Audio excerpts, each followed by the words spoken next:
Monday Night Raw is officially done. I just watched it. We're gonna review it today. We're gonna talk about what happened on the show. You know, it's the go-home show for WWE The Horror Show Extreme Rules for this weekend.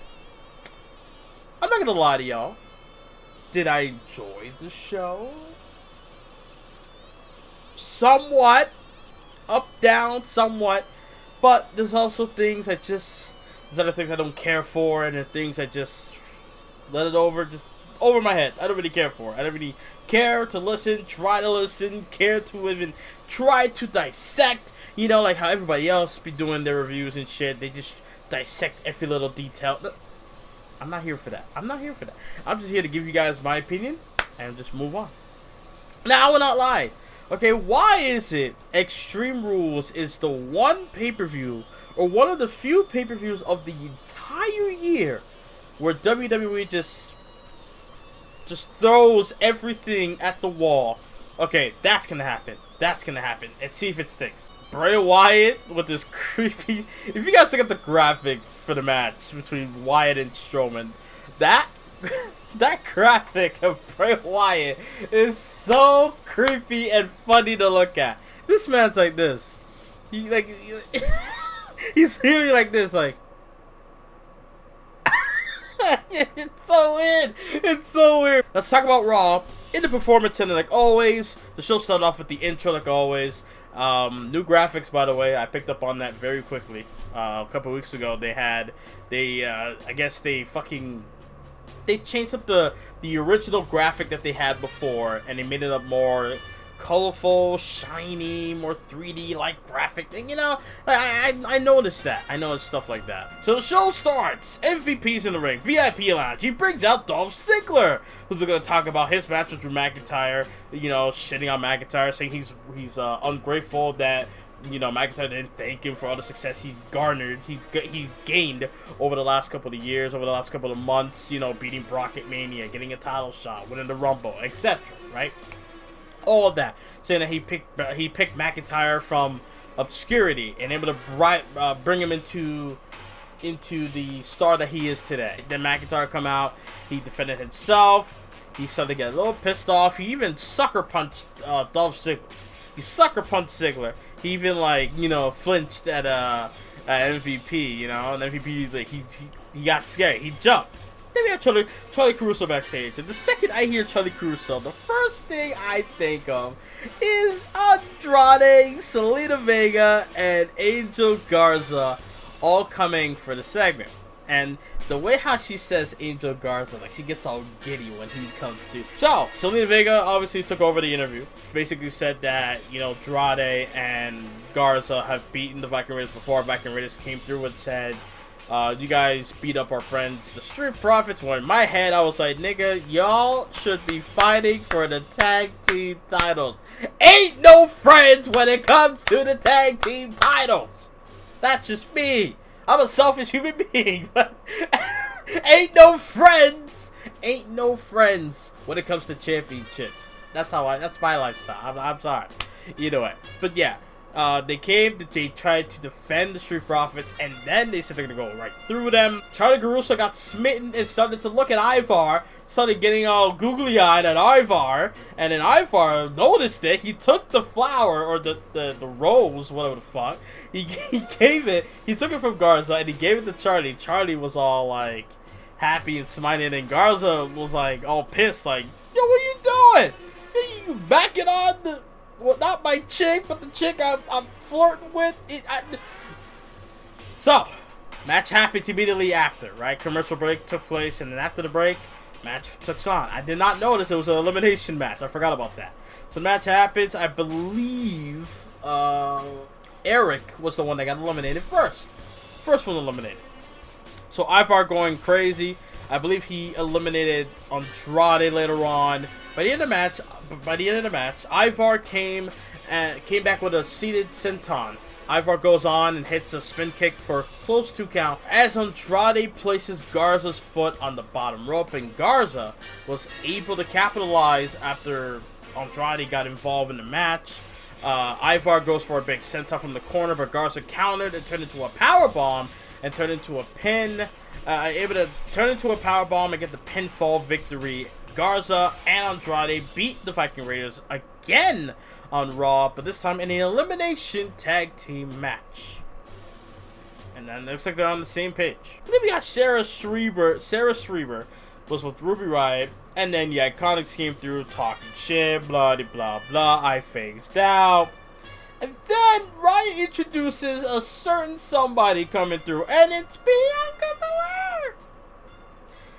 It took 3 whole months, and now she's back on TV. Thank you, because they realize, oh shit, we don't have any women in the division. We're lacking women. All we have is Asuka and Kairi, but Asuka, oh, the Iconics, Asuka, like, bruh. Okay, so they got back Bianca Belair, but where the fuck is Liv Morgan, though? So tag team match happens, and Bianca Belair and Ruby Riott were able to get the fucking win. Yes. Damn, my controller dropped. Yes. Bianca Belair got the hot tag. She went crazy. Shoulder tackle. You know, knocking Peyton Royce off with the handspring, and then doing a moonsault onto Billie Kay. Peyton Royce broke it up, and then Ruby Riott had to hit Peyton Royce with the right kick, and then caught Billie Kay with the KOD. 1, 2, 3, and that is it for the Iconics.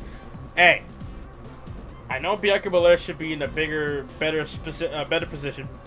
She should be in a better spot in the women's division, but I would not mind it for now, at least. You know, if Riott and Bianca were a tag team, they competed for the tag team titles. I mean, I understand she should be in the main event with the women's title, but I'm just saying, hey, if you want to, like, just have her coast through Raw for a bit, you know, at least she'll be doing something on Raw. I'm at this point now where I just want to see the girl on TV. That's all I want. Because for fuck's sake, she was gone for 3 months! 3 whole months! So, after that, we have R-Truth walking backstage. He sees Ricochet. He calls him, Richard, I believe. So, R-Truth's on this fuckery like he always is, right? Saying the wrong things and whatnot. Cedric Alexander brings it to his attention that he's taking on Randy Orton later on tonight. So, R-Truth is like, I gotta go. He looks like he's about to think about shit. Then he comes face to face with Tozawa, asking him to train him in order to face Randy Orton within the next 10 minutes. And then Tozawa obviously did not want to, so they're about to scrap. And then Ricochet and Alexander came through looking all goofy like they always do. And then you had the Ninjas. I swear to God, I'm sorry. I'm waiting for them to slip up and say nigga. I'm just... Anyway, so R-Truth challenges Tozawa to a 24/7 title match. Next, so after that, R-Truth had 2 entrances on this show, by the way.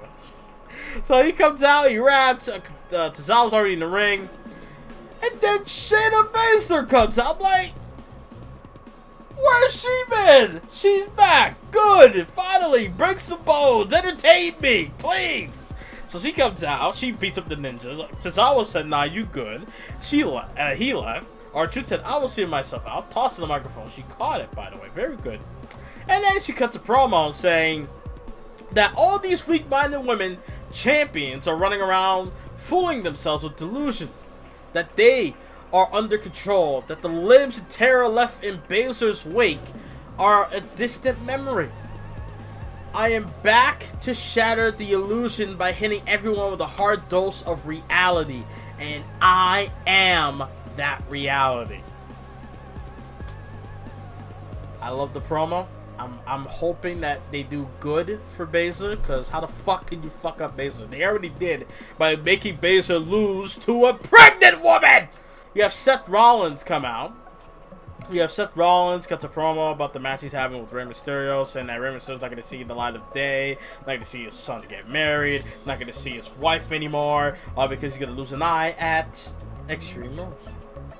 So then Kevin Owens came out, talked some shit. He said that his friend Jean-Pierre Lafitte, PCO in Ring of Honor, I think he's the Ring of Honor World Champion. I might be wrong on that. Yeah, he said he gave him an eye patch. He's gonna make a pirate joke, right? Seth Rollins said this isn't funny, you're never gonna make it for the match tonight. He calls out Murphy, but then Aleister Black said, "Nah, nigga!" He came out, and they had a brawl, then they had an impromptu match, Murphy versus Black. Match ended disqualification because Seth Rollins got involved, pulling Black out of the cover, I believe.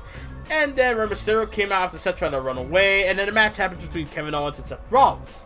Match happened, I phased out because it's not gonna beat their match at WrestleMania, that's just me. So, by the end of the match, Rollins raked the eyes of Owens.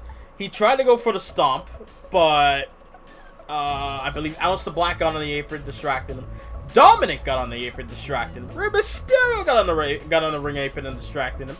And then Kevin Owens caught him with the stunner and was able to beat him 1, 2, 3. It told me that Seth Rollins is gonna beat the shit out of Rey Mysterio this Sunday at Extreme Rules. Big Show talks to Ric Flair. I phased out so hard. So then, Owens vs. Truth takes place. After the break, R-Truth makes another entrance again. Non-title match. Ric Flair comes out, praises R-Truth. 20 years, calling him a legend, blah, blah. And he even said that Randy Orton is not going to field goal you. He's not going to punt you in the head. Then you're fine. You're okay. Randy Orton comes out. R-Truth's, right before the match starts, R-Truth's like, no. Chill. I want to talk to Ric Flair. Okay? I'm going to go talk to Ric Flair. He turns his back, like an idiot. He turns his back on Randy Orton. He tried to talk to Ric Flair.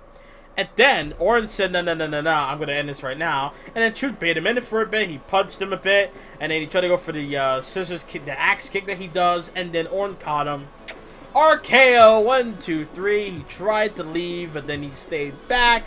He turned around, and he teased that he was going to go for a punt kick. And then Ric Flair was like, he tried to stop Orton from punting Truth. And then Big Show came out, and then Orton said, stop. How about me and you settle this one-on-one? Unsanctioned match. I'm not going to punt him. The next guy I punt is going to be the Big Show, etc. So he challenged him to unsanctioned match, and then Big Show weirdly,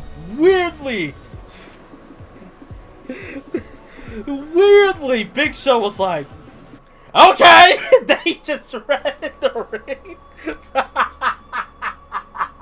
He ran in the ring so weirdly.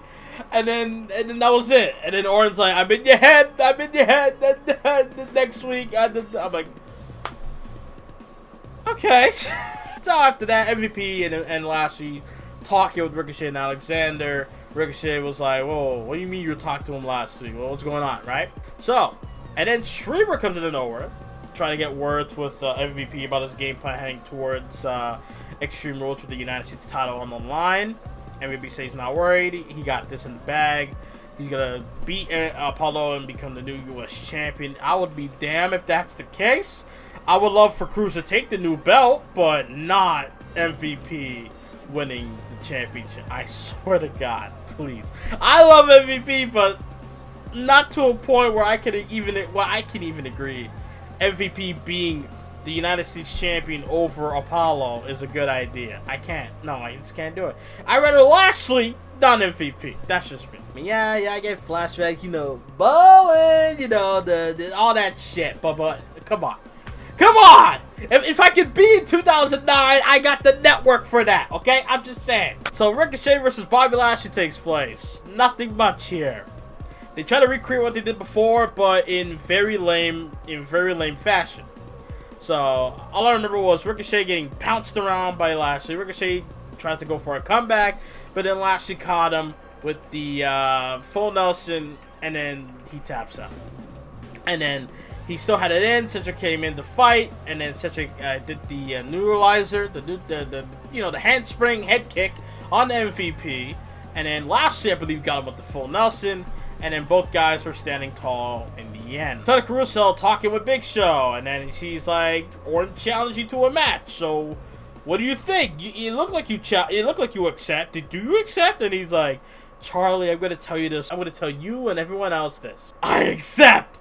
And then he walks out. Why?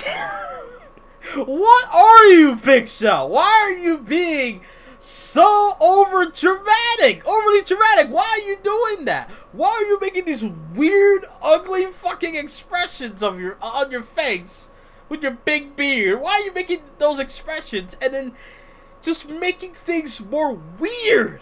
But yeah, they went over the Extreme Rules card, and then we got the main event. Nothing much I can say. I actually thought Kabuki Warrior was going to win the tag team titles, but I don't know if they're defending the belts on NXT. So if that's the case, then okay. But if not, then... But either way, they had me. They fucking reeled me into believing the Kabuki Warrior is going to win the tag team belts, and Banks and Bayley are just going to be, you know, whatever. You know, singles or no longer champions, pretty much.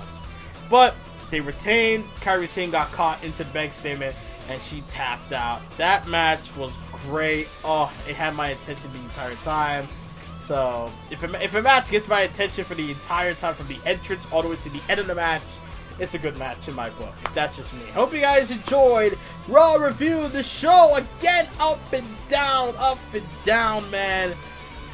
It's not overly bad, but it's not overly good either. It's in between, if not in the middle. What do you guys think? Hope you guys enjoy it. Like, subscribe. Thank you guys for watching this Raw Review, and I'll see you guys next time, and I'm out.